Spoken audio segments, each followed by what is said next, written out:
Praise the lord. మీకందరికీ ప్రభు అయిన యేసుక్రీస్తు ప్రస్థానంలో శుభములు కలుగును గాక. ప్రియులారా, అంత బాగున్నారు కదా?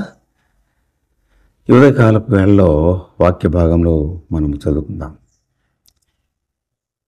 ఆ వాక్య భాగం ఏమిటంటే, యేసయ్య పొందినటువంటి 6 తీర్పులు ఉన్నాయి. 6 తీర్పులు అన్యాయమైన తీర్పులు. శాస్త్రులు, పరిసయ్యులు, ప్రధాన యాజకులు వీరి యొక్క గోల్ ఏంటంటే, యేసయ్యకు ఈ గొప్ప పేరు ఈ లోకంలో రాకూడదు, ప్రజల వద్ద రాకూడదు, వారికి రావాలి. ఆయన చేస్తున్న ఆశ్చర్యకార్యాలు, సూచక్రాయాలు చూసి ప్రజలు ఆయన వెంటాడుతున్నారు. కాబట్టి ఎలాగైనా మనం ఆయన్ని ఈ లోకంలో లేకుండా చేయాలి, సిలువకు అప్పగించాలి, నేరస్తుని చేయాలని వారి ఆలోచన. యేసయ్య తన శిష్యులను వెంట పెట్టుకొని కెద్రోను వాగు దాటి ఆ దగ్గరలో ఉన్నటువంటి ఆ తోటలో ప్రార్థించడానికి వెళుతుండేవాడు. ఆయన అక్కడ ఉన్న విషయము ఇస్కరియోతు యూదాకు బాగా తెలుసు. కాబట్టి వీరితో ఆయన కలిసి యేసయ్యను అప్పగించడానికి ఆ ప్రాంతానికి తీసుకెళ్ళాడు. వీరంతా సైనికులు, వీళ్ళందరూ కూడాను ఇదిగో శూలాలు, కత్తులు, గుదేలు, దివిటీలు పట్టుకొని ఆయన దగ్గరికి వెళ్ళారు. యేసయ్య వారిని చూచి, మీకెవరు కావాలి అన్నాడు. మాకు యేసు కావాలి. అలా అయితే నేనే యేసును, వీరిని విడిచిపెట్టండి అన్నాడు. యేసయ్య తన శిష్యులను ఎంతో ప్రేమించాడు.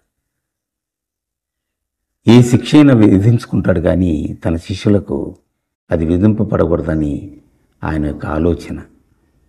వారికి విడుదల ఇచ్చాడు. మరి వీరంతా ఈయన్ని పట్టుకున్నారు. అన్న ఎదుట నిలబెట్టడానికి బంధించి తీసుకెళ్తున్నారు. ఎవరి అన్న అంటే, ప్రధాన యాజకుడైన కయపకు మామ అవుతాడట. ఒక మనుష్యుడు ప్రజల కొరకు చనిపోవుట ప్రయోజనకరమని యూదులకు ఆలోచన చెప్పినవాడు మొట్టమొదట అతనే అన్న. ఆయన వద్దకు యేసుని తీసుకెళ్లారు. తీసుకెళితే అక్కడ ఏమీ జవాబు లేదు. అన్ని అబద్ధపు తీర్పులు తీరుస్తున్నారు. అప్పుడు అన్న ఏం చేశాడంటే, అలా కాదు, ఇతన్ని కయప యొద్దకు తీసుకెళ్ళండి అన్న. కయప యొద్దకు. ఆ కయప యొద్దకు తీసుకెళ్తే ఆయన అంటాడు, నీవు దేవుని కుమారుడు అయితే, నువ్వు క్రీస్తు అయితే ఆ మాట మాతో చెప్పవయ్యా. జీవము గల దేవుని తోడని నీకు ఆనబెట్టి అడుగుతున్నాము అన్నాడు. ఆ మాటకి యేసయ్య ఒకటే జవాబు చెప్పాడు, నీవన్నట్టే. ఆ మాట విన్న తర్వాత ఆయన్ని మహాసభకు అప్పచెప్పారు. ఆ మహాసభలో ఈయన్ను అంత పరీక్ష చేసిన తర్వాత లాభం లేదు, పిలాతుకు అప్పచెపుతామే అని చెప్పేసి పిలాతు యొద్దకు తీసుకెళ్ళిపోయారు వాళ్ళందరూ కూడా. ఆయన బంధించి పిలాతు యొద్దకు తీసుకెళ్ళి ఆయనకు అప్పగించాడు. పిలాతు ఆయన్ను ప్రశ్నించి అక్కడి నుండి మరలా హేరోదు ఎదుటకు తీసుకెళ్ళిపోయారు. హేరోదు పంపించాడు ఆయన్ని. ఈ హేరోదు యేసయ్యను చూచినప్పుడు సంతోషించాట. ఎందుకో ఈయన గురించి విన్నాడు. ఈయన గొప్ప కార్యాలు, ఆశ్చర్యకార్యాలు, అద్భుతాలు చేయటం విన్నాడు. అలాంటి అద్భుతాలు ఏమైనా చేస్తాడేమో, సూచక్రియలు చేస్తాడేమో చూద్దామని ఉన్నాడు. అనేక ప్రశ్నలు సంధించాడు, కానీ యేసయ్య మౌనంగా ఉన్నాడు. ఇక చేసేదేమీ లేక ఈయన ఏం చేశాడంటే, మరలా పిలాతు యొద్దకు తీసుకెళ్ళండి బాబు అని పిలాతు యొద్దకు పంపారు. పిలాతు అంటాడు, నువ్వు యూదుల రాజువా అని అడిగాడు. యేసు అంటాడు, నీవు అన్నట్టే అని ఉత్తరం ఇచ్చాడు. మరి ఆయన తప్పించాలని ప్రయత్నాలు చేశాడు, కానీ ఆయనలో దోషం లేదని నీతిమంతుడని తెలుసుకున్నాడు తన భార్య ద్వారా.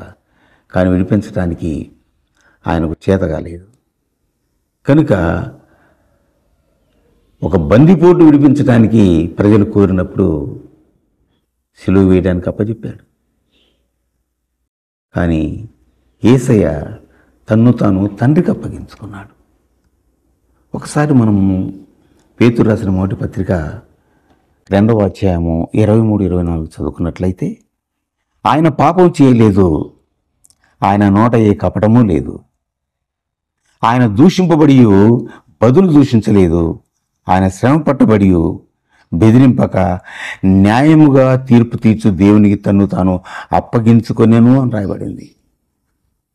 మనం పాపంలో విషయమై తప్పిపోతే మనల్ని నీతి విషయమై జీవించడానికి ఆయన తన్ను తాను శరీరమందు మన పాపములను మ్రాను మీద మోసినట్లుగా చూశాం. కాబట్టి ఈ లోకంలో సత్యం వద, ధర్మం చెర అన్నట్టుగా ఉంది, న్యాయం లేదు. అందుకే తన్ను తాను తండ్రికి అప్పగించుకున్నాడు. అంతిమ తీర్పు దేవునిదే. హల్లెలూయా. మనుషుల తీర్పు కాదు, దేవుడే తీర్పు తీరుస్తాడు. కాబట్టి ఒక రోజున ఈ పిలాతు, కయప, హేరోదులు అందరూ కూడా తప్పించుకోలేరు. న్యాయపీఠం ఏట నిలవబడాలి. ఒక రోజున యేసయ్య రారాజుగా, న్యాయాధిపతిగా రానయ్యున్నాడు. ఆయన ఎటు వెళ్ళి నిలబడవలసినది. కనుక మనకు న్యాయాధిపతిగా యేసయ్య ఉంటాడు. ఆయన మనకు న్యాయం చేస్తాడు, ఆయన మనకు మేలు చేస్తాడు. మనం భయపడాల్సిన అవసరము లేదు. ఆయన మనం ఆశ్రయించి ఆయన ప్రార్థిస్తే ఆయన బిడ్డలుగా చేసుకొని మన పక్షాన నుండి కార్యాలు జరిగిస్తాం. ఆయన అన్యాయం తీర్పు పొందాడేమో కానీ మనకు న్యాయమైన తీర్పు దేవుడు తీరుస్తాడు. అట్టి కృప మనందరికీ ప్రభు దయచేయనుగాక. ఆమెన్. ప్రభువా, ఈ వాక్యాన్ని మీరు దీవించి బిడ్డలకు అర్థమయ్యేలాగా చేయండి. నీ న్యాయ తీర్పులో మేము నిలవకుండానట్లుగా నీ యందు గొప్ప విశ్వాసం కలిగి మేము జీవించడానికి సహాయం చేయమని ఈ మాటలు మీరు విన్నందుకు నేను స్తుతులు చెల్లిస్తూ యేసు నామములో ప్రార్థిస్తున్నాము తండ్రి. Amen. Praise the Lord. God bless you all.